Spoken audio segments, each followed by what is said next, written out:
आणखी एक महत्त्वाची बातमी कळंबमध्ये हत्या झालेली मनीषा बिडवे वापरत असलेली गाडी आता जप्त करण्यात आली आहे। आरोपी चालक रामेश्वर भोसले हीच गाडी वापरत असल्याची माहिती आहे। हत्येनंतर आरोपी याच गाडीवर घर आणि गाडीची चावी ठेवून गायब झाला होता।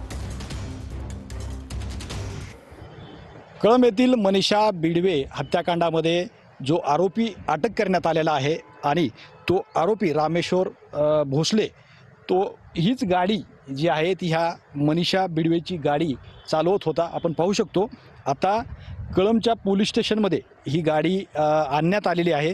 ह्या प्रकरणाचा वेगळ्या पद्धतीनं पोलीस जे आहेत ती तपास करत आहेत। ज्यावेळी मनीषा बिडवेचा खून करण्यात आला त्यावेळी ज्या घराच्या चाव्या आहेत गाडीच्या चाव्या आहेत ह्या बोनटवरती चाव्या ठेवून तो पसार झाला होता।